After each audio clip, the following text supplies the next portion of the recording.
All right, welcome y'all to this third session of our reading for Walter Rodney's How Europe Underdeveloped Africa.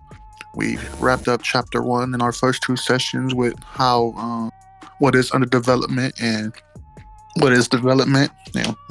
After defining those, we're now ready to start with chapter 2, which is how Africa developed before the coming of the Europeans up to the 15th century. So we'll be getting into that today. Most likely getting through the general overview in this session, which is section 2.1 of chapter 2. And then next week, we'll be able to move on to section 2.2 of that chapter. So without further ado, let's get started. Remember, when it's the conversation point of or the discussion point of this reading together, just remember to type stack in the channel, and you'll be called on in order so we can keep the conversation flowing without anybody speaking over anyone else, and everyone can get their thoughts out. So let's get going, y'all. Chapter 2, how Africa developed before the coming of the Europeans up to the 15th century. And it starts with a little quote here.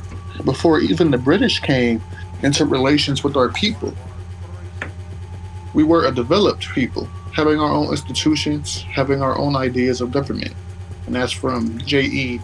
Casely Hayford in 1922 in the African Gold Coast Nationalist. So 2.1, general overview.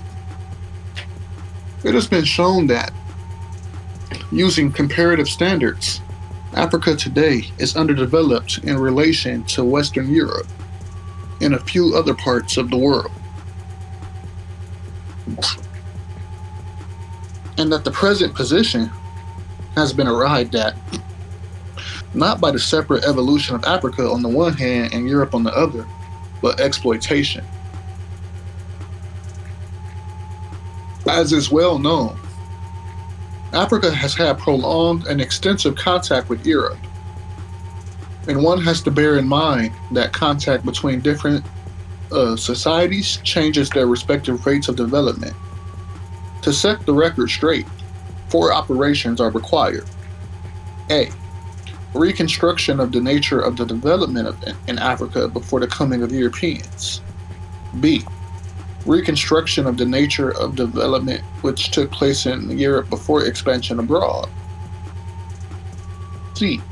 Analysis of Africa's contribution to Europe's present developed state. D. Analysis of Europe's contribution to Africa's present underdeveloped state. The second task has already been extensively carried out in European literature, and only passing references need be made, but the others are all deserving of further attention. Okay. The African continent reveals very fully the workings of the law of uneven development of societies. There are marked contrasts between the Ethiopian Empire and the hunting groups of pygmies in the Congo forest, or between empires of the Western Sudan and the Khoisan hunter-gatherers of the Kalahari Desert. Indeed, there were striking contrasts within any given geographical area. The Ethiopian Empire embraced literate feudal Amharic noblemen as well as simple Kaffa cultivators and Gala pastoralists. The empires of the Western Sudan had sophisticated, educated Mandinga townsmen, small communities of Bozo fishermen, and nomadic Fulani herdsmen. Even among clans and lineages that appear roughly similar, there were considerable differences. However, it is possible to distinguish between what was uniquely African and what was universal in the sense of being characteristic of human societies at a given stage of development. It is also essential to recognize the process of dialectical evolution from lower to higher forms of social organization. And in looking at the most advanced social formations, one would appreciate the potential of the continent as a whole in the direction of change. The moment that the topic of pre-European Africa past is raised, here we go, give me a second. Many individuals are concerned for various reasons to know about the existence of African civilizations. Mainly, this stems from a desire to make comparisons with European civilizations. This is not the context in which to evaluate the so-called civilizations of Europe. It is enough to note the behavior of European capitalists from the epoch of slavery through colonialism, fascism, and genocidal wars in Asia and Africa. Such barbarism causes suspicion to attach to the use of the word civilization to describe Western Europe and North America. As far as Africa is concerned during the period of early development, it is preferable to speak in terms of cultures rather than civilizations. A culture is a total way of life. It embraces what people ate and what they wore, the way they walked and the way they talked, the manner in which they treated death and greeted the newborn. Okay. Obviously, unique features came into existence in virtually every locality with regard to social details. In addition, the continent of Africa south of the Great Sahara Desert formed a broad community where resemblances were clearly discernible. For example, music and dance had key roles in uncontaminated African society. They were ever present at birth, initiation, marriage, death, etc., as well as appearing at times of recreation. Africa is the continent of drums and percussion. African peoples reached the pinnacle of achievement in that sphere. Because of the impact of colonialism and cultural imperialism, which will be discussed later, Europeans and Africans themselves in the colonial period lacked due regard for the unique features of African culture. These features have a value of their own that cannot be eclipsed by European culture either in the comparable period before 1500 or in the subsequent centuries. Sorry. They cannot be eclipsed because they are not really comparable phenomena. Who in this world is competent to judge whether an Austrian waltz is better than a Makandi Noma? Furthermore, in those spheres of culture that are more readily comparable, such as the fine arts, it is known that African achievements of the pre-European period stand as contributions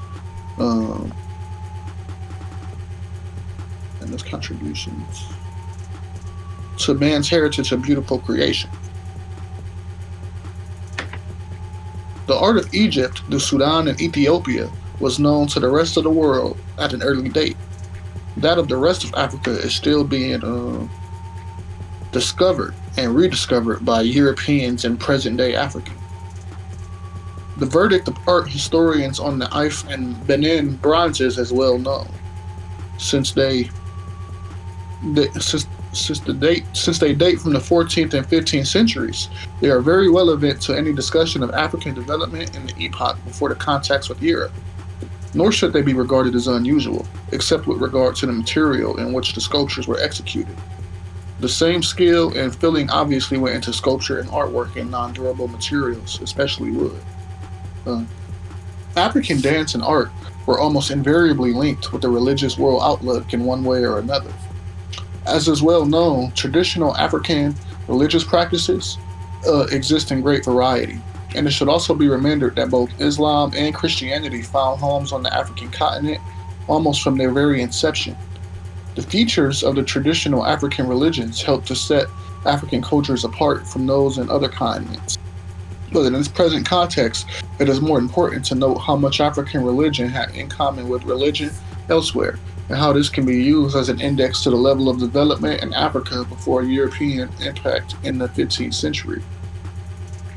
Religion is an aspect of the superstructure of a society, deriving ultimately from the degree of control and understanding of the material world.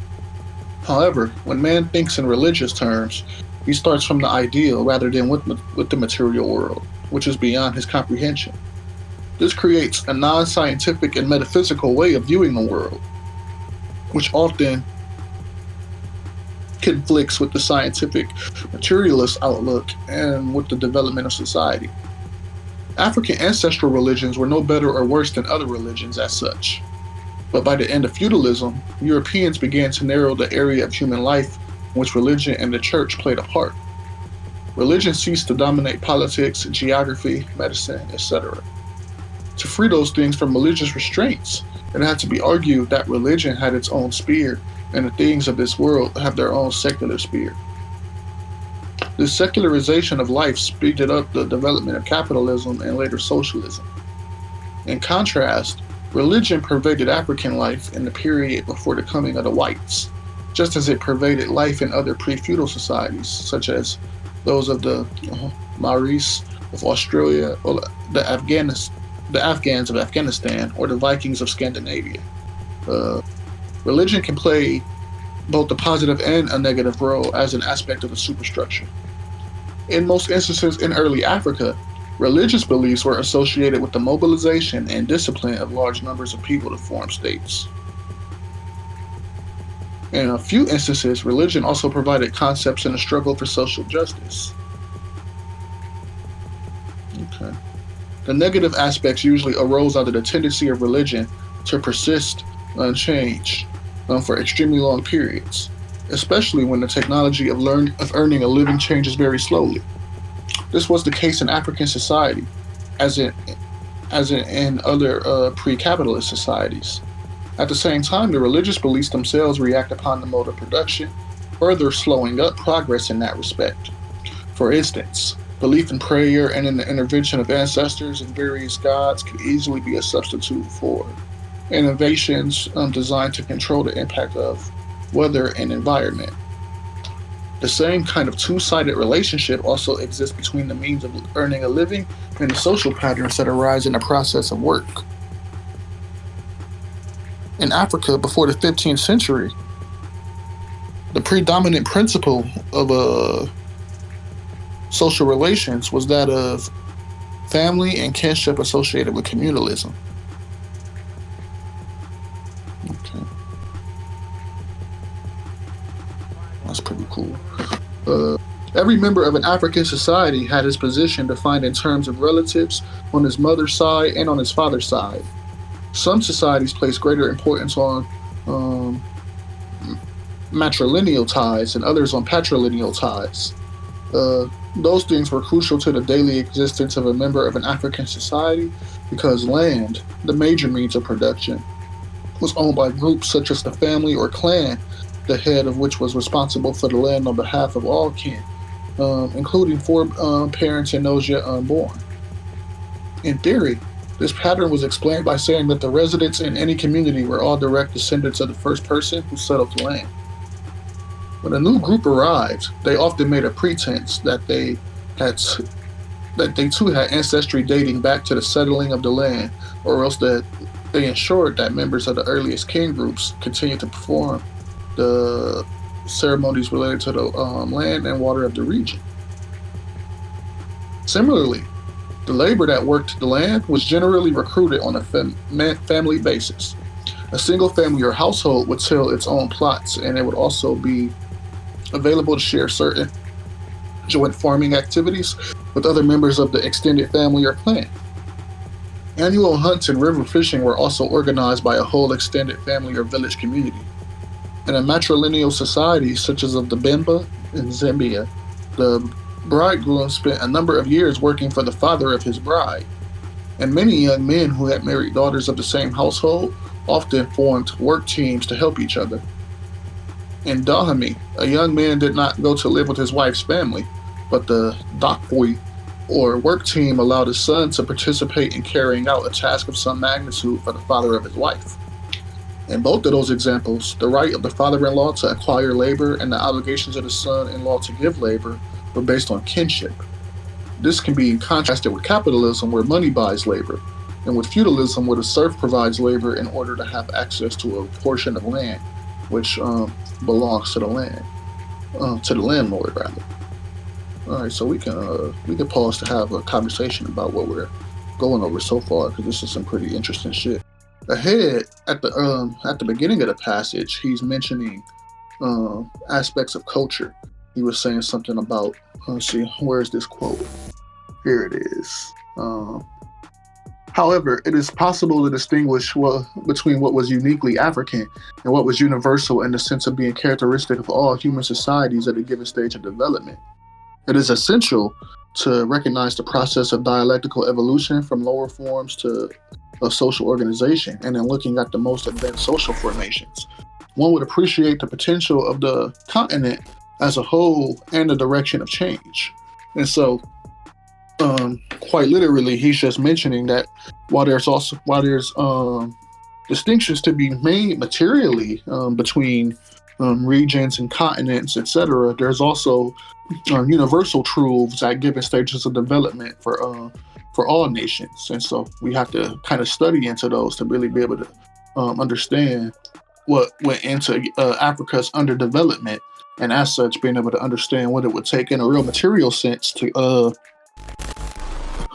for Africa to be able to develop finally in a way that is free of colonialism and imperialism. So that's a really important point that he made there. The other thing that caught my eye in this cultural conversation that he's starting here is when he was saying, where is it at? Let's see. A culture is a total way of life. It embraces what people ate and what they wore, the way they walked and the way they talked, the manner in which they treated death and greeted the newborn. Obviously, unique features came into existence in virtually every locality with regard to all social details. In addition, the continent of Africa south of the Great Sahara Desert formed a broad community where resemblances were clearly discernible. For example, music and dance had key roles in uncontaminated African society. They were ever present at birth, initiation, marriage, death, as well as appearing at times of recreation.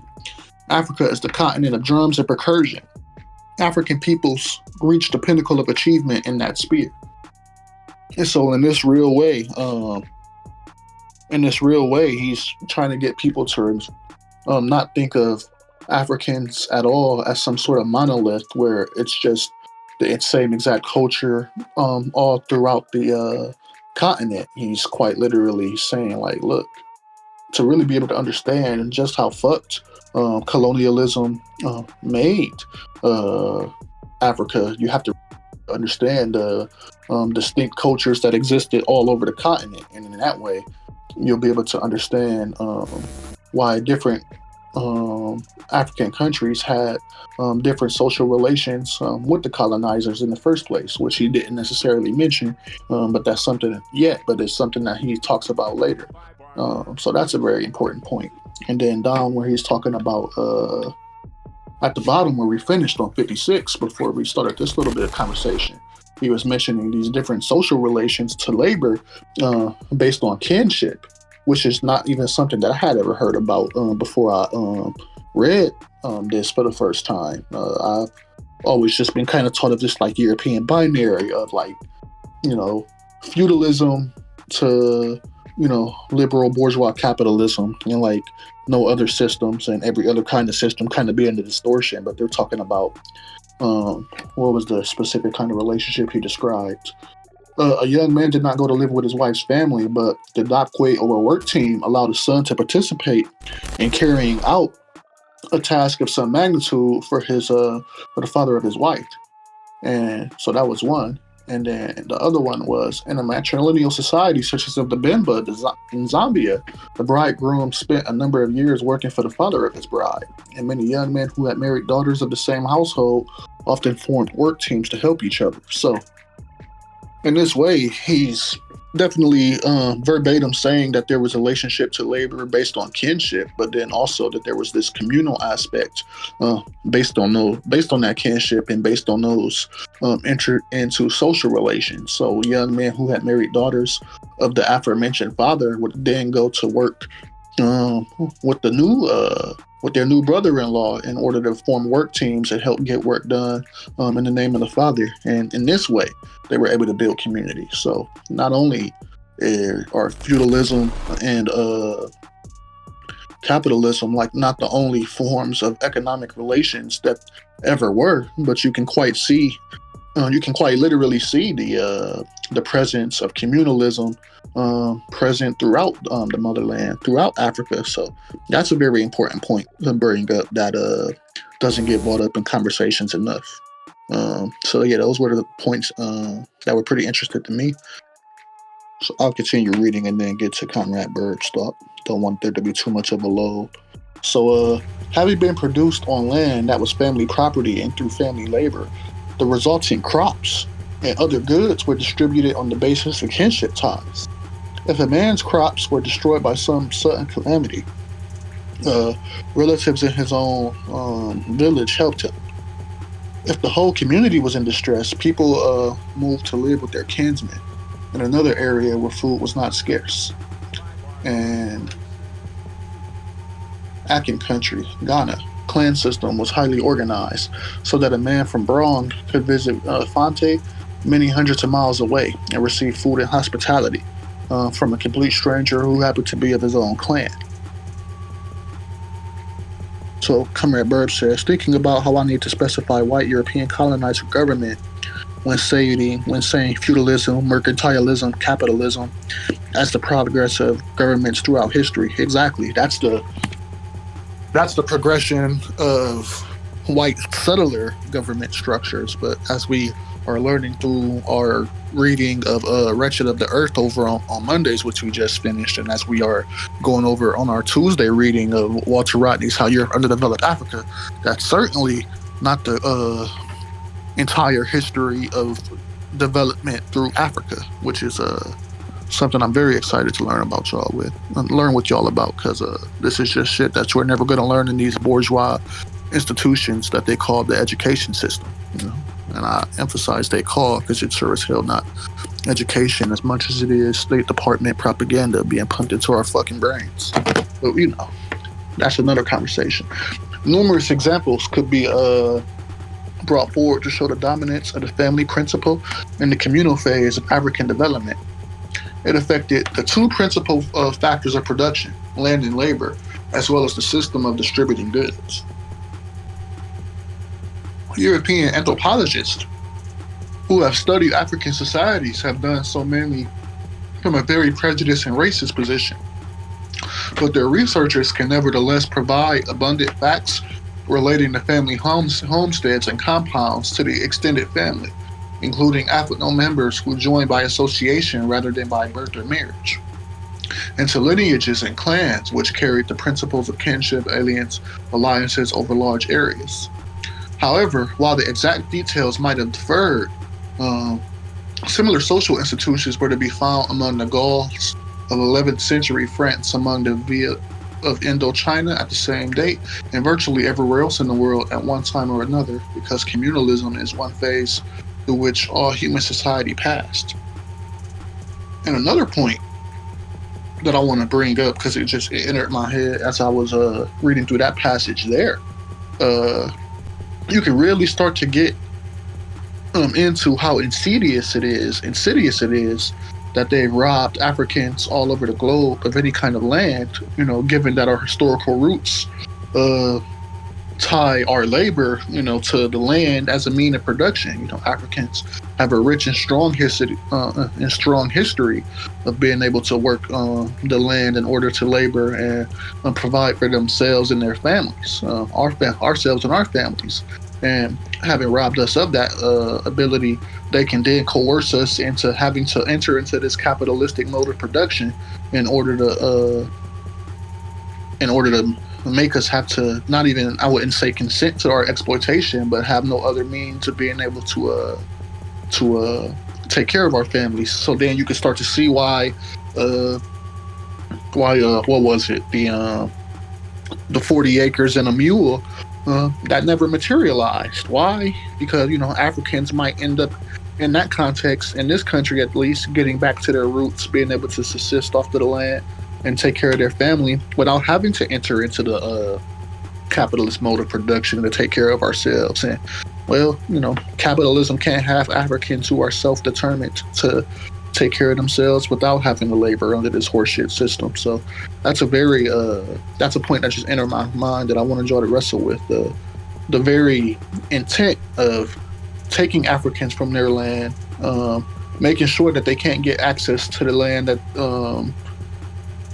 that we were forced to live on here, and then making sure that it's very much the case that we're phased out of the process of being able to be landowners in this country unless we enter into the insidious relationship with capitalism that ends up just making us the native intellectuals, so to speak, that Fanon talks about offering wretched of the earth. So keep that thought on y'all's mind as we continue to go through this. So, and I saw you were typing, Saber. As you finish your thought, I'll share what you were saying, comrade. In all African societies during the early epoch, the individual at every stage of life had a series of duties and obligations to others in the society, as well as a set of rights, namely things that he or she could expect or demand from other individuals. Saber says Europeans will break up our families, then blame us for a lack of family values. Like what? No. I'm literally advocating for getting back to the African family values when I advocate land back and, Pan-Africanism. Like, what the actual fuck are you talking about? You are against family values by separating people from their roots and forcing this capitalist mode of production upon motherfuckers. But, they don't want to think of it like that. That's too material for them. So, in all African societies during the early epoch, the individual at every stage of life had a series of duties and obligations to others in the society, as well as a set of rights, namely things that he or she could expect or demand from other individuals.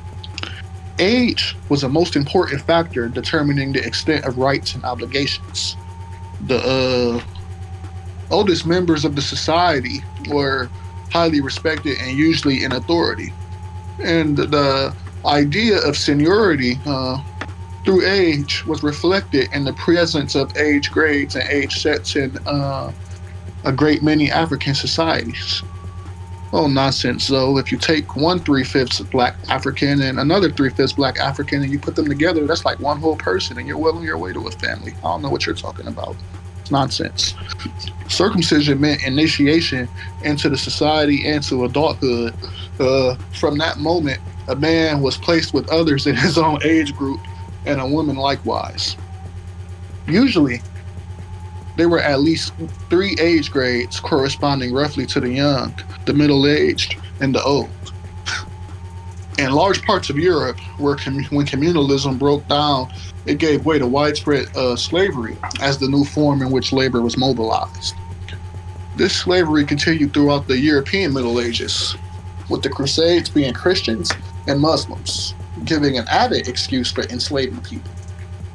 Slavery in turn gave way to serfdom, whereby the laborer was tied to the land and could no longer be sold and transported. Because it took many years for the transition from slavery to feudalism to take place in Europe, it was common to find that feudal society still retained numbers of slaves.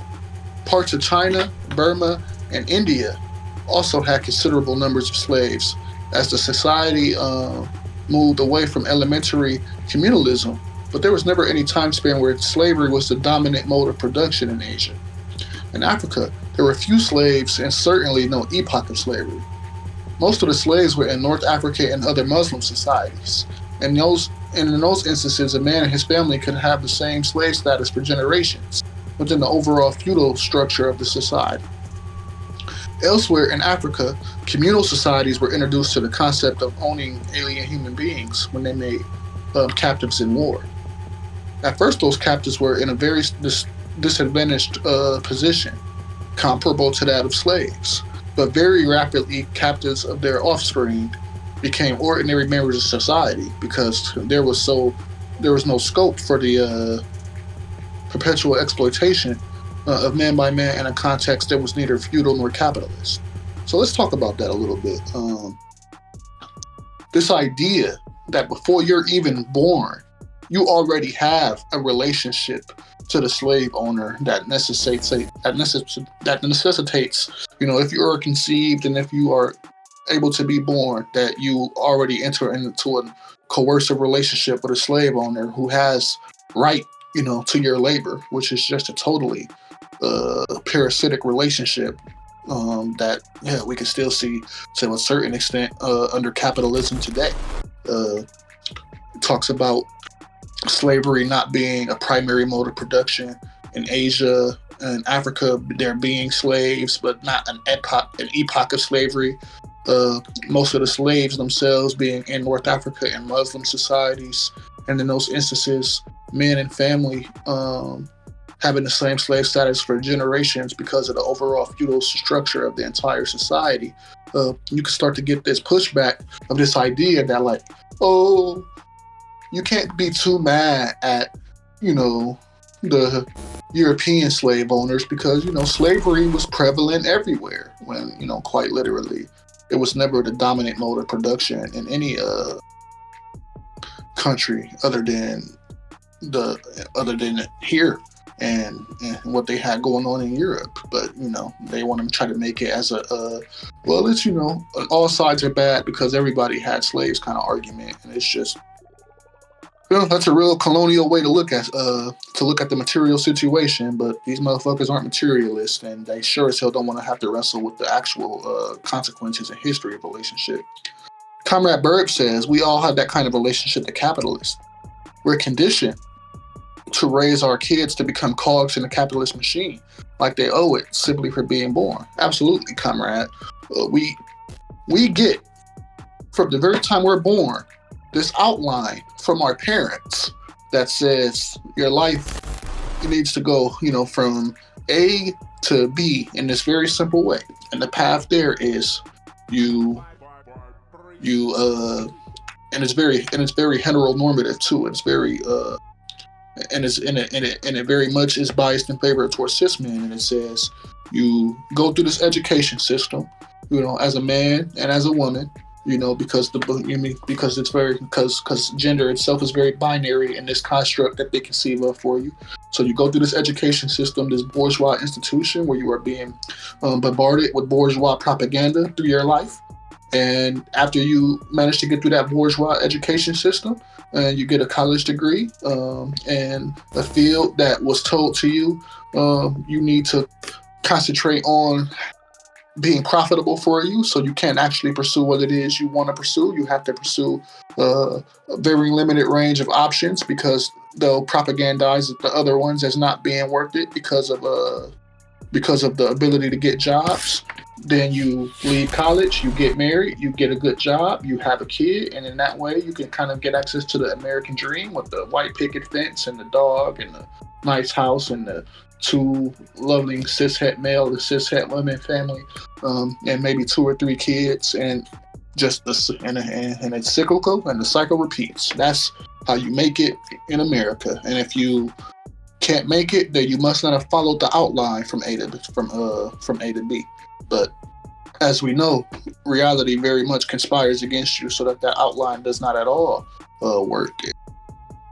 And not succeeding under that system, whether it be because that mode requires that you be a cishet male or a cishet female and marry into a heterosexual marriage. Try to say, well, the path and bullshit system that they just followed from A to B and things went well. It's because they were able to enter into exploitative relationships in a way where they were able to accelerate the growth of what it is that they of the businesses that they were able to get their names on some piece of paper to own, and as such, and benefit from the spoils of imperialism that have been going on in this country for, what is it now, 250 years since the founding of the country, and 400 years since they brought black people over here in the first place. So, yeah, we don't need to fall into that bullshit construct, but that's something that we have to struggle against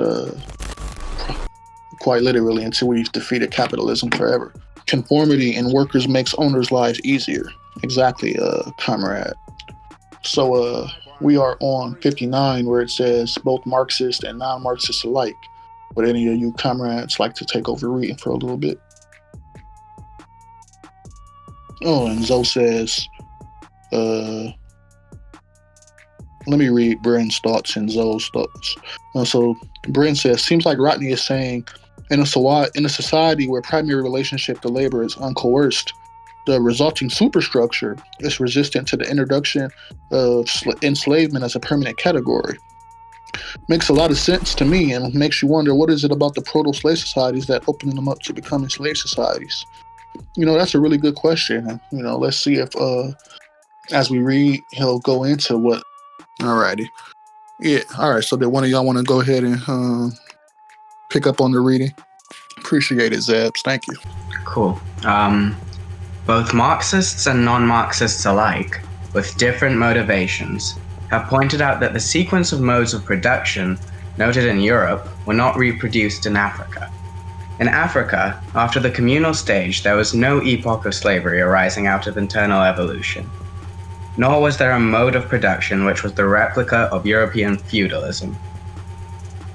Marx himself recognized that the stages of development in Asia had produced a form of society which could not easily be fitted into a European slot. Then he called the Asian mode of production, following along those lines.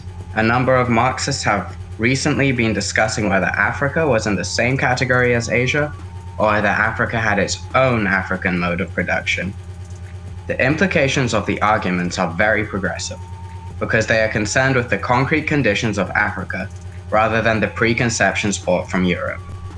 But the scholars concerned seem to be bent on finding a single term to cover a variety of social formations which were existing in Africa from about the 5th century AD to the coming of colonialism.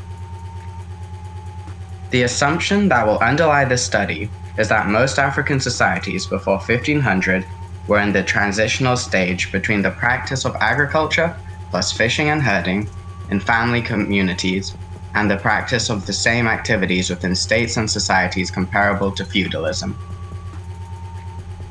In all sense, all history is transition from one stage to another, but some historical situations along the line have more clearly distinguishable characteristics than others. Thus, under communalism there were no classes, and there was equal access to land and equality in distribution, at a low level of technology and production. Feudalism involved great inequality in distribution of land and social products. The landlord class and its bureaucracy controlled the state and used it as an instrument for oppressing peasants, serfs, slaves, and even craftsmen and merchants.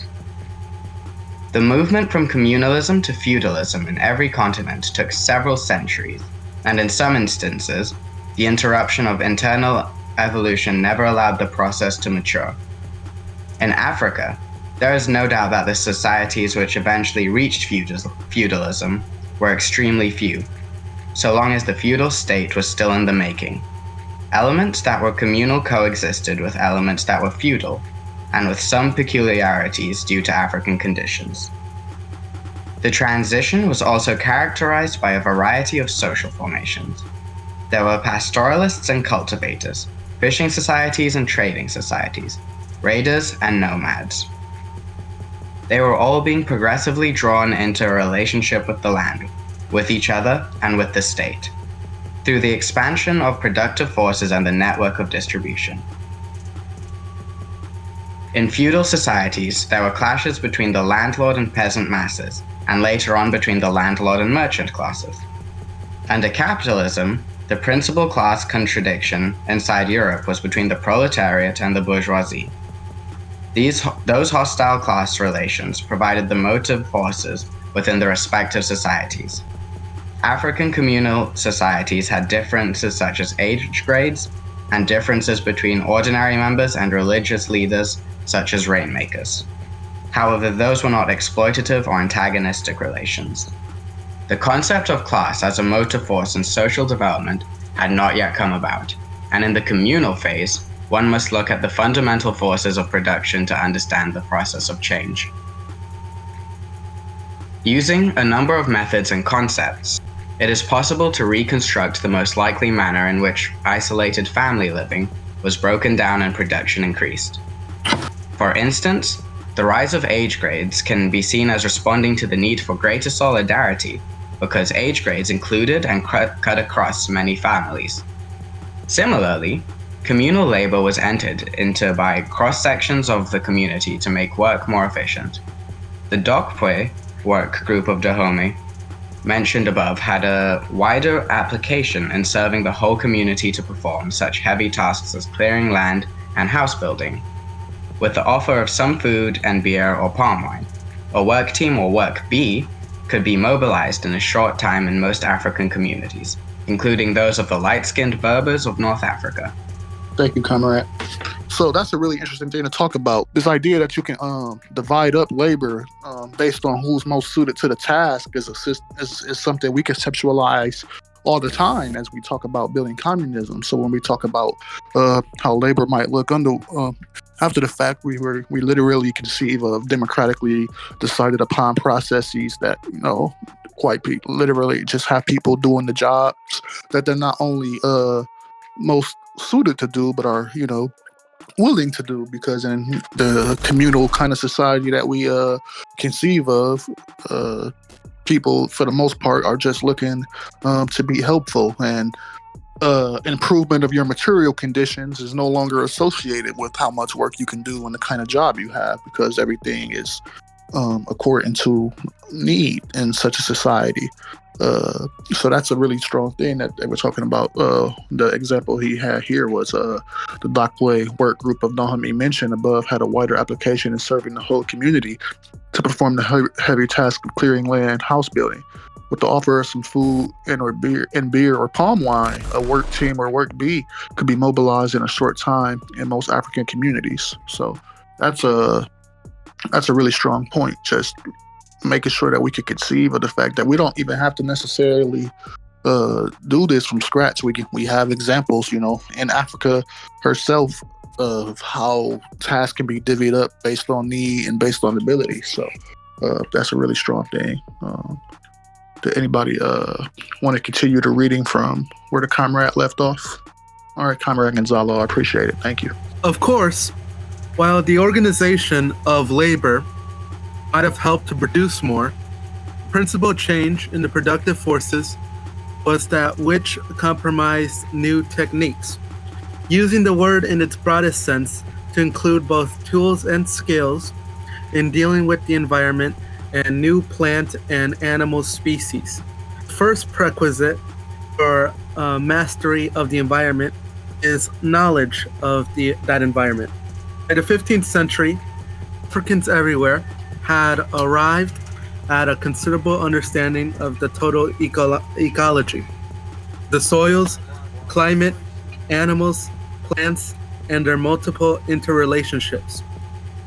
Practical application of this lay in the need to trap animals, build houses, make utensils, to find medicines, and above all, to devise systems of agriculture.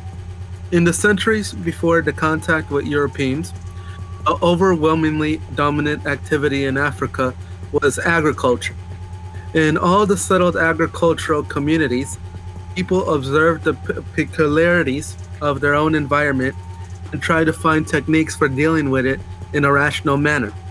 Advanced methods were used in some areas, such as terracing, crop rotation, green manuring, mixed farming, and regulated swamp farming. Single most important technological change underlying African agriculture development was the introduction of iron tools, notably the axe and the hoe, placing wooden and stone tools.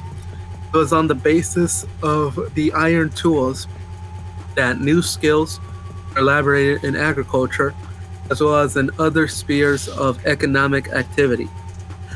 The coming of iron, the rise of cereal growing, and the making of pottery are all closely related phenomena. In most parts of Africa, it was in the period after the birth of Christ that those things came about. The rate of change over a few centuries was quite impressive. Millet and rice had been domesticated from wild grasses, just as yams were made to evolve from selected wild roots. Most African societies based the cultivation of their own particular staple of fine art. Even the widespread resort to shifting cultivation, the burning and light hoeing was not as childish as the first European colonists supposed. That simple form of agriculture was based on a correct evaluation of the soil potential which was not as great as initially appears from the heavy vegetation. And when the colonialists started upsetting the thin topsoil, the result was disastrous. The above remarks show that when an outsider comes into a new ecosystem, even if he is more skilled, then he does not necessarily function as effectively as those who have familiarized themselves with the environment over centuries. And the newcomer is likely to look more ridiculous if he is too arrogant to realize that he has something to learn from the natives. However, it is not being suggested that African agriculture in the earlier period was superior to that of other continents. On the contrary, African standards of husbandry of the land and with livestock were not as high as those independently evolved in most parts of Asia and Europe. Weakness in Africa seemed to have been the lack of a professional interest in acquiring more scientific knowledge and in devising tools to lighten the load of labor, as well as to transform hostile environments into areas suitable for human activity. As far as agriculture in Europe was concerned, professionalism was undertaken by the class with a vested interest in the land, namely the feudalist landowners and later the capitalist farmers. As previously been stated, the development is very much determined by the social relations of the production, i.e., those which have to do with people's functions in producing wealth. Where a few people owned the land and the majority were tenants, this injustice at a particular stage of history allowed the few to concentrate on improving their land. In contrast, under communalism, every African was assured of sufficient land to meet his own needs by virtue of being a member of a family or community. For that reason, and because land was relatively abundant, there were few social pressures or incentives for technical changes to increase productivity. In Asia, where much of the land was communally owned, there were tremendous advances in some types of farming, especially irrigated farming. This was because the state in India, China, Ceylon, and other places intervened and engaged in irrigation and other hydraulic works on a large scale. This was also true of North Africa, which in most respects followed a pattern of evolution similar to that of Asia.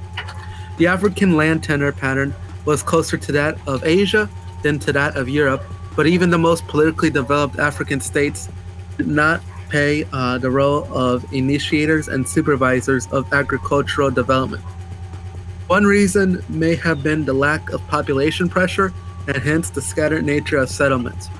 Another may have been state concentration on trading non-agricultural products to the exclusion of other things. Certainly, when African societies became linked up with other social systems outside the continent on the basis of trade, little attention was paid to agriculture. When it comes to the question of manufacturing in Africa for the time of the white man, it is also essential to recognize where achievements have been underestimated. African manufacturers have been contemptuously treated or overlooked by European writers because the modern conception of the world brings to mind factories and machines. However, manufacturers means literally things made by hand, and African manufacture in this sense had advanced appreciably. Most African societies fulfilled their own needs for a wide range of articles of domestic use, as well as for farming tools and weapons. One way of judging the level of economic development in Africa 5 centuries ago is through the quality of the products. Here, a few examples will be given of articles which came to the notice of the outside world. Through North Africa, Europeans became familiar with a superior brand of red leather from Africa, which was termed Moroccan leather. In fact, it was tanned and dyed by Hausa and Mandinga specialists in northern Nigeria and Mali. When direct contact was established between Europeans and Africans on the east and west coast, many more impressive items were displayed. As soon as the Portuguese reached the old kingdom of Congo, they sent back word on a superb local cloth made from bark and palm fibre and having a finish comparable to velvet. The Baganda were also expert bark cloth makers. Yet, Africa had even better to offer in the form of cotton cloth, which was widely manufactured before the coming of the Europeans. Well, into the present century, local cottons from the Guinea coast were stronger than Manchester cotton. Once European products reached Africa, Africans too were in a position to make comparisons between the commodities and those from outside. In Katanga and Zambia, local copper continued to be preferred to the imported item, while the same held true for iron in a place like Sierra Leone. It was at the level of scale that African manufacturers had not made a breakthrough. That is to say, the cotton looms were small, iron smelters were small, pottery was turned slowly by hand and not on a wheel, etc. Yet some changes were taking place in this context. Under communalism, each household met its own needs by making its own clothes, pots, mats, etc. This was true of every continent. However, economic expansion from there on was associated with specialization of industry. People's needs being met by exchange. This trend was displayed in the principal African manufacturers, and notably in the cloth industry. Cotton fiber had to begin separated from the seed, then carded and spun into yarn before being woven. Either the yarn or the woven cloth had to be dyed. The making of the dye itself was a complex process. There was a time when all these stages would be performed by a single family, or rather by the women in a single family, as in Yoruba land. But economic development was reflected in the separation of dyeing from cloth making and the separation of spinning from weaving. Each separation marked greater specialization and quantitative and qualitative changes in output. European industry has been intensively studied and is generally recognized that in addition to new machinery, the most decisive factor in the growth of industry was the changeover from domestic production to the factory system, with the guild marking an intermediary stage. Guild was an association of specialists passing on their skills by training apprentices and working in buildings set aside for that purpose. Africa too had elements of the guild system. At Timbuktu, there were tailoring guilds, while in Benin, guilds of a very restricted case type controlled the famous brass and bronze industry. In Nupe, now northern Nigeria, glass and bead industry operated on a guild basis. Each Nupe guild had a common workshop and a master. Master obtained contracts, financed the guild, and disposed of the product. Both his own relatives as well as strangers were free to enter the guild and learn the various specialized tasks of the glass industry.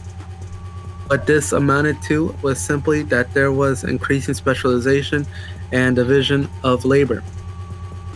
Traditional African economies are usually called subsistence economies. Often small villages farmed, hunted, fished, etc., and looked after themselves independently with little reference to the rest of the continent. At the same time, the vast majority of African communities fulfilled at least a few of their needs by trade. Africa was a continent of innumerable trade routes, some extended for huge distances, like the routes across the Sahara, or routes connected with Katanga copper. In the main, it was trade between neighboring or not too far distant societies. Such trade was always a function of production. These communities were producing surpluses of given commodities, which could be exchanged for items which they lacked. That way, the salt industry of one locality would be stimulated, while the iron industry would be encouraged in another. The coastal lake or riverine area, dried fish could become profitable, while yams and millet would be grown in abundance elsewhere to provide a basis for exchange. Trade so readily distinguishable in every part of the continent between the 10th and 15th centuries was an excellent indicator of economic expansion, other forms of development which accompanied increasing mastery over the environment. As a part of the extension of trade, it was noticeable that the barter was giving way to some forms of money exchange. Barter was generally practiced with the volume of trade, when the volume of trade was small and when only a few commodities were involved. However, as trade became more complicated, some items began to be used as the standards for measuring other goods. Those items could be kept as a form of wealth, easily transformed into other commodities when the need arose. For example, salt, cloth, iron hose, and cowrie shells were popular forms of money in Africa, apart from gold and copper, which were much rarer and therefore restricted to measuring things of great value. In a few places, such as North Africa, Ethiopia, and the Congo, the monetary systems were quite sophisticated, indicating the economy was far removed from the simple barter and substance. There were many other changes of a socio-political nature accompanying the expansion of the productive forces. Indeed, things such as agricultural practices, industry, trade, money, and political structures were inseparable, each interacting with the others. Most developed areas of Africa were those where all elements converged, and the two socio-political features which were the outstanding indices to development were the increase of stratification and the consolidation of states. The principles of family and deferment to age were slowly breaking down throughout the centuries preceding the arrival of Europeans and their sailing ships. Changes in technology and in the division of labor made that inevitable.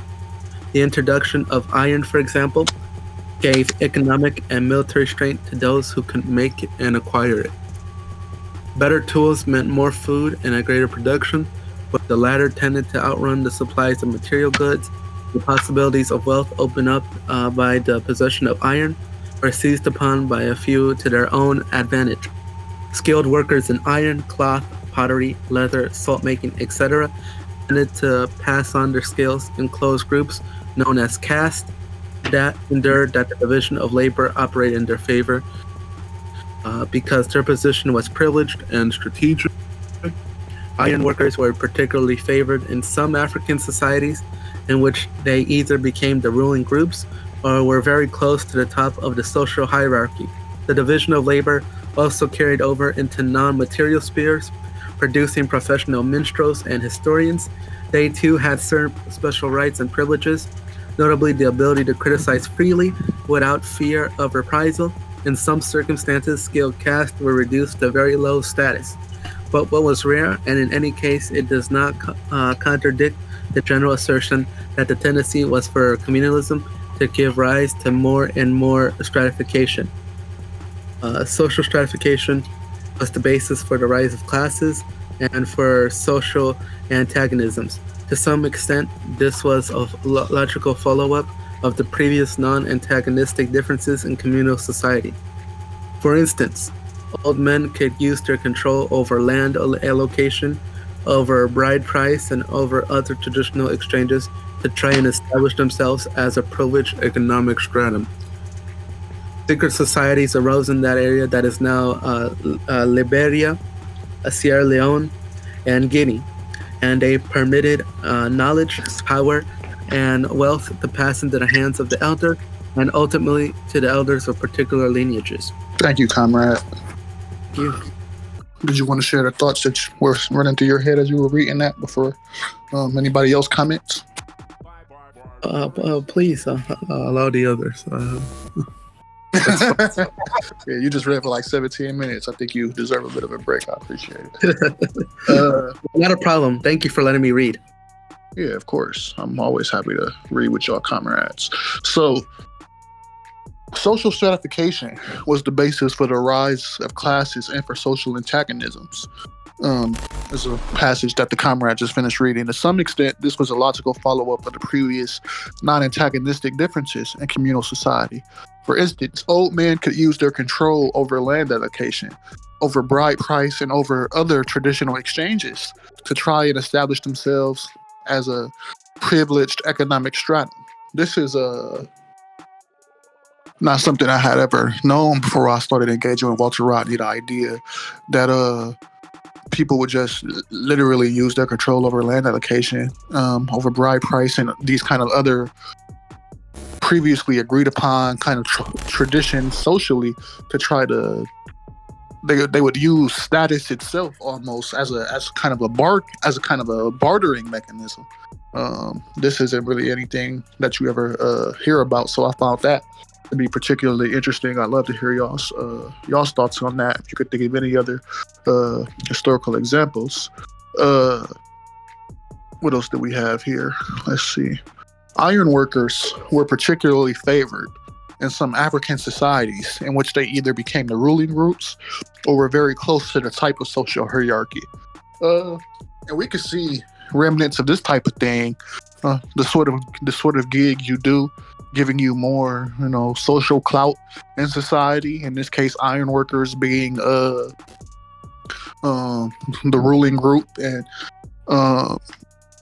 even under this capitalist mode of production. Now it wouldn't be iron workers, the kind of people who end up being the ruler powers in society now are typically, businessmen and what's the other one, lawyers, who end up just disproportionately representing the bulk of our politicians. Then it becomes no surprise at all that people who went through the bourgeois law school system and figured out ways to, or had to learn ways to help interpret bourgeois law to the detriment of your average marginalized person, are also the people who ended up making the most effective tools of capital. So that's something that's not lost on me at all. The idea that some kind of job can be favored in societies, and obviously there was a different social context here. Because it was talking about so it says the division of labor also carried over into non-material spheres, producing professional minstrels and historians. They too had certain special rights and privileges, notably the ability to criticize freely without fear of reprisal, which is not something that we could say is true about the same sort of, these lawyers that end up becoming politicians and these businessmen. There are still interests that they ought not piss off if they want to be able to continue to have their positions and to remain the kind of the head exploiter in charge. It's a good way to think of what these politicians are. These lawyer class that become the politicians are. So that's a way to think about it. Military industrial complex is what I thought of with iron workers, Comrade Bird says. So that's a strong point. I hadn't thought of it along those lines. You're talking about just like the reverence given to the to people who are in the military, this culture of military worship we have. Is that what you're referencing when you say that? Because if that's the case, yeah, I could totally see the connection there. Yeah, their power in society. They are, they have stuff like the what is the specific healthcare system for vets that exist in this country that don't exist to non-veterans. Yeah, they have their own healthcare system set up for them. They are quite literally given more social clout from the standpoint that criticizing them is seen as like the ultimate taboo. In some cases, people will quite literally violently deal with you if you criticize our military. So that's actually damn near a one-to-one example of kind of what's being described here, especially when talking about notably the ability to criticize freely without fear of reprisal, though, as being a core difference. So that's the VA. Thank you, Comrade. So yeah, those are some takeaways from some of what the Comrade was reading. And now we are on page, right at the bottom of a page. I think it was 71. Okay, Comrade Burb, you can read. That sounds good. Or Cameron asks first, so he can go, and then Comrade Burb can wrap up. The contradiction between young men and their elders was not the type that caused the violent revolution, but young men clearly had reasons for resenting their dependence on elders, especially when it came to such vital personal matters as the acquisition of wives. When disgruntled, they could either leave their communities and set up for themselves, or they could challenge the principles within the society. In either case, the trend was that some individuals and families were more successful than others, and those families established themselves as permanent rulers. Then age ceased to matter as much, because even a junior could succeed to his father, once the notion of royal blood or royal lineage was established. In the period of transition, while African society retained many features that were undisputably communal, it also accepted the principle that some families or clans or lineages were destined to rule and others were not. This was true not only of cultivators, but of pastoralists as well. In fact, livestock became unevenly distributed much more readily than land, and those families with the largest herds became socially and politically dominant. An even more important aspect of the process of social stratification was that brought about by contact between different social formations. Fishermen had to relate to cultivators, and the latter to pastoralists. There were even social formations such as bands of hunters and food gatherers who had not yet entered the phase of communal cooperation. Often, the relationship was peaceful. In many parts of the African continent, there arose what is known as symbiosis between groups, earning their living in different ways, which really means that they agreed to exchange goods and coexist to their mutual advantage. However, there was also room for considerable conflict, and when one group imposed itself by force on another, the result was invariably the rise of social classes with the conquerors on top and the conquered at the bottom. The most common clashes between different social formations were those between pastoralists and cultivators. In some instances, the cultivators had the upper hand, as for instance in West Africa, where cultivators like Mandinga and Hausa were the overlords of the Rilani cattlemen, right up to the 18th and 19th centuries. The reverse situation was found in the Horn of Africa and most of East Africa. Another type of clash was that in which raiding peoples took power over agriculturalists, as happened in Angola and in and around the Sahara, where the Moors and Tuareg exacted tribute from and even enslaved more peaceful and sedentary peoples. The result in each case was that a relatively small faction held control of the land, and, where relevant, cattle, mines, and long-distance trade. It meant also that the minority group could make demands on the labor of their subjects, not on the basis of kinship, but because a relationship of domination and subordination existed. In truly communal societies, the leadership was based on religion and family ties. The senior members of the society shared the work with others and received more or less the same share of the total product. Certainly, no one starved while others stuffed themselves and threw away the excess. However, once African societies began to expand by internal evolution, conquest, or trade, the style of life of the ruling group became noticeably different. They consumed the most and the best that society offered, yet they were least directly involved in the production of wealth by farming, cattle herding, or fishing. The ruling class and the kings, in particular, had the right to call upon the labor of the common man for certain projects and for a given number of days per year. This is known as corvée labor, from a similar produce followed in feudal France. Such a system meant greater exploitation and at the same time greater development of productive resources. Social stratification, as outlined above, went hand in hand with the rise of the state. The notion of royal lineages and commoner clans could not have any meaning except in a political state, with a concrete geographical existence.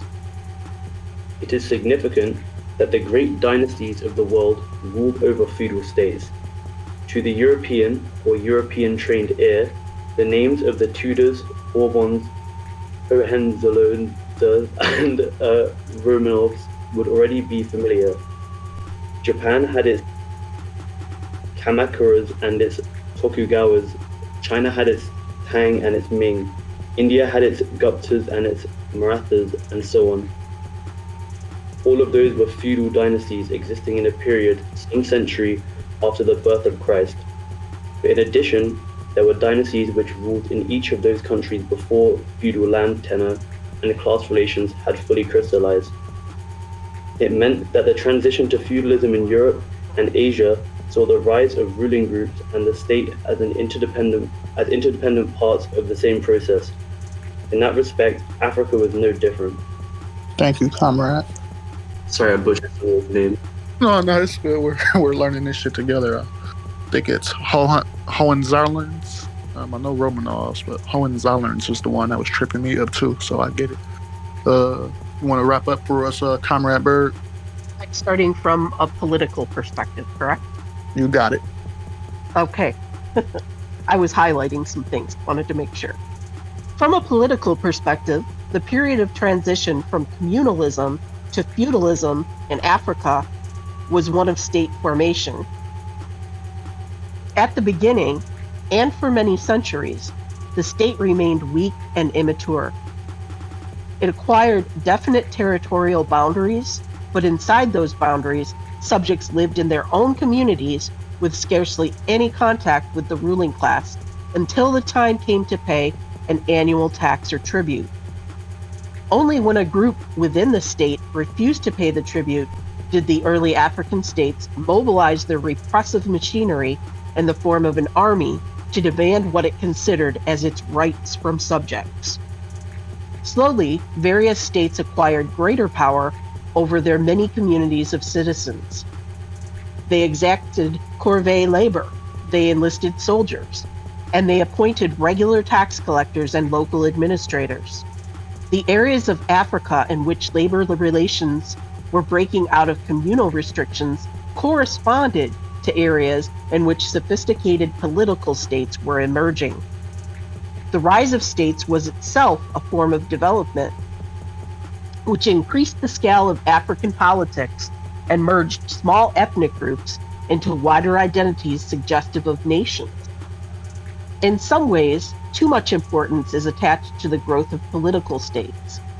It was in Europe that the nation state reached an advanced stage, and Europeans tended to use the presence or absence of well-organized polities as a measure of civilization. This is not entirely justified, because in Africa, there were small political units which had relatively advanced material and non-material cultures. For instance, neither the Igbo people of Nigeria nor the Kikuyu of Kenya ever produced large centralized governments in their traditional setting, but both had sophisticated systems of political rule based on clans, and in the case of the Igbo, on religious oracles and secret societies. Both of them were efficient agriculturalists and iron workers, and the Igbo had been manufacturing brass and bronze items ever since the 9th century AD, if not earlier. However, after making the above qualification, it can be conceded that on the whole, the larger states in Africa had the most effective political structures and greater capacity for producing food, clothing, minerals, and other material artifacts. It can be readily understood that these societies, which had ruling classes, were concerned with acquiring luxury and prestige items. The privileged groups in control of the state were keen to stimulate manufactures as well as to acquire them through trade. They were the ones that mobilized labor to produce a greater surplus above subsistence needs, and in the process they encouraged specialization and the division of labor. Scholars often distinguish between groups in Africa which had states and those which were stateless. Sometimes the word stateless is carelessly or even abusively used, but it does describe those peoples who had no machinery of government coercion and no concept of a political unit wider than the family or the village. After all, if there is no class stratification in a society, it follows that there is no state. because the state arose as an instrument to be used by a particular class to control the rest of society in its own interests. Generally speaking, one can consider the stateless societies as among the older forms of socio-political organization in Africa, while the large states represented an evolution away from communalism, sometimes to the point of feudalism. Again, it must be emphasized that a survey in the scene of Africa before the coming of Europeans would reveal considerable unevenness of development. There were social formations representing hunting bands, communalism, feudalism, and many positions intermediate between the last two. The remainder of this section will be devoted to a review of principal features of several of the most developed societies and states of Africa in the last 1,000 years or so before Africa came into permanent contact with Europe. The areas to be considered are Egypt, Ethiopia, Nubia, Morocco, the Western Sudan, the interlacustrine zone of East Africa, and Zimbabwe.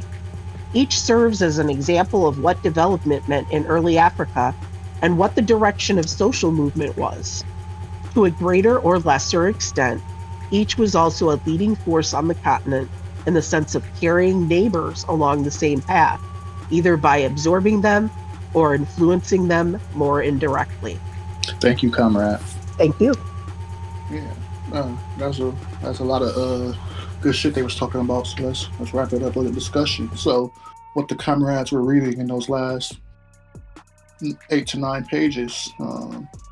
So, social stratification, as outlined above, went hand in hand with the rise of the state. The notion of royal lineages and commoner clans could not have any meaning except in a political state with a concrete geographical existence.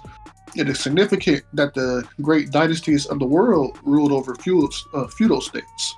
And it's interesting that he says this, especially the part where it says the notion of royal lineages and commoner clans could not have any meaning except in a political state with the concrete geographical existence. Because when we consider the modern day national question as conceptualized by the Bolsheviks and written about extensively by Stalin in both the national question and in the Foundations of Leninism's chapter on the national question, they talk about culture itself needing, what's the word I'm looking for? Quite literal territory, geographical existence to be able to define themselves as such. No shared territory, no culture. So when it talks here about the nation of royal lineages and commoner clans could not have any meaning except in a political state with the concrete geographical existence, that's just an age-old Marxist materialist analysis of what it means to have culture and a nation in the first place. So that's a spot-on assessment there. What else did we have here? That was a note. Let's see. In truly communal societies, the leadership was based on religion and family ties. The senior members of the society shared the work with others and received more or less the same share of the total product. Certainly, no one starved while others stuffed themselves and threw away the excess. However, once African societies began to expand by internal evolution, conquest, or trade, the style of life of the ruling group became noticeably different. They consumed the most and the best that the society offered. Yet they were least directly involved in the production of wealth by farming, cattle, herding, fishing, etc. The ruling class and the kings in particular had the right to call upon the labor of the common man for certain projects and for a given number of days per year. This is known as corvée labor, from a similar procedure followed in feudal France.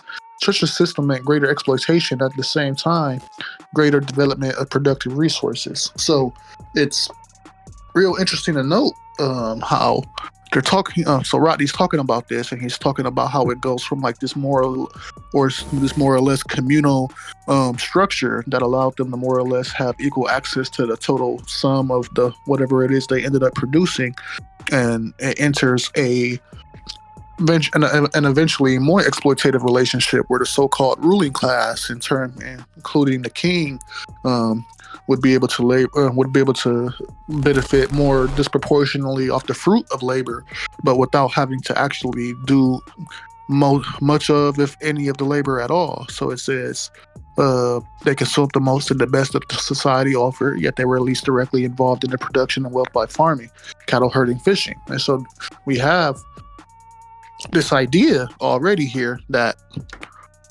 exploitation itself ends up oftentimes leading to both increased productivity and more inequality at the same time, which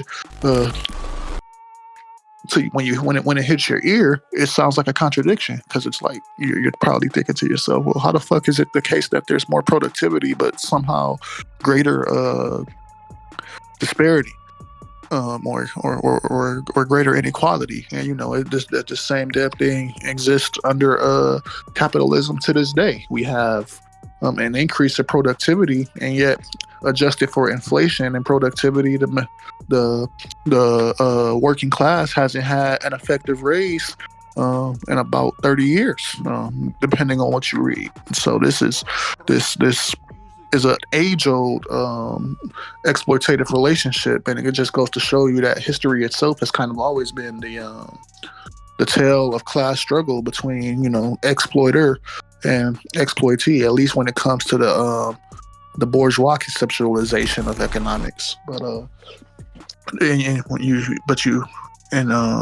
you still do end up seeing, even in African societies, because he says once African societies began to expand by internal evolution, conquest, or trade, the style of life of the ruling group became noticeably different.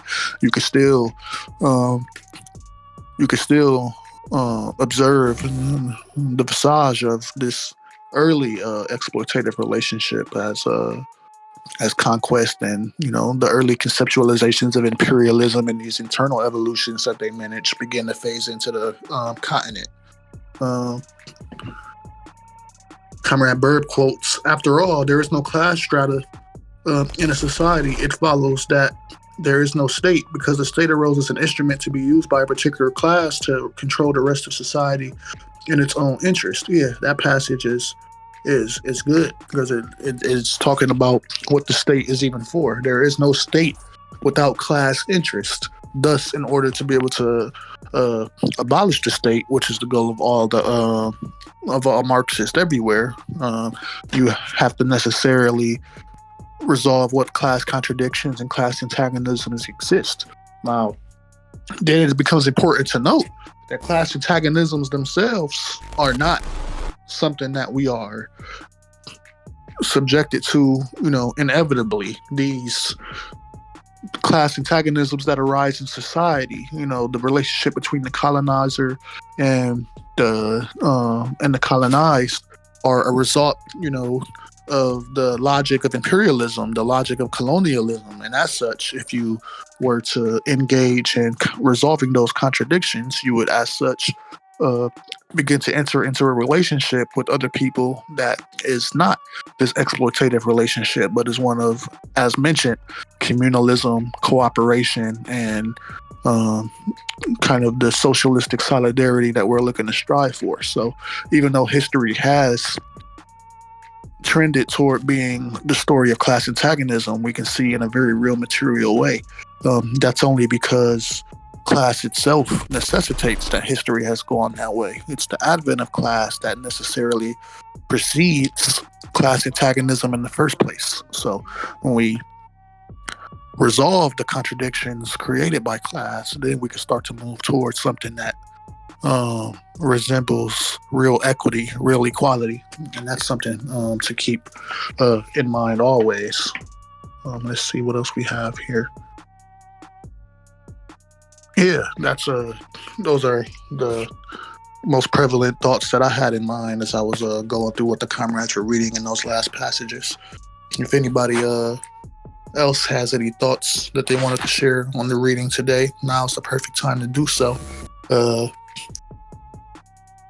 Comrade Doofus is typing in the Comrade Doofus is typing in the chat. That sounds like a mouthful, but yeah, you guys joining me today is very much appreciated. As always, we will continue next week with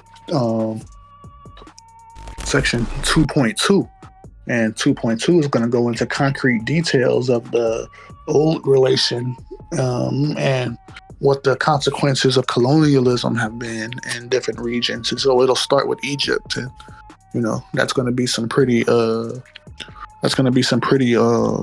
the word I'm looking for? Educational reading that we're going to get done next week. I believe 2.2 goes in the PDF all the way from 75 to 110, it looks like. So that's going to be something of a long chapter, but that's what the point of us reading together is. And we'll get it done next week. So until then, y'all, solidarity. I will see you guys on Saturday for our conclusion of Black Shirts and Reds. And then after that, on Saturdays, we'll start with Inventing Reality. I'm looking forward also next Monday to doing that DPRK presentation for y'all, part 1 of the DPRK presentation, which is gonna be the history of the build-up to the Korean War. So we'll cover the history of the DPRK up to and including the Korean War, and then part 2 will be what it's been like in the country since then. And that's going to be a fantastic. I think y'all gonna like it. A lot of hard work has gone into that. After that, y'all have a Haitian Revolution presentation to look forward to on Mondays by Comrade Cameron here, who read for us a little bit ago. So that's also something to be excited about. And then we'll finally be able to start Neocolonialism, the last stage of imperialism by Kwame Nkrumah. So y'all got a lot to look forward to. We got a lot of good projects going for y'all. I'll see you guys next Tuesday for the reading. Until then, solidarity. I love y'all. Y'all take care. Thank you. Thank you.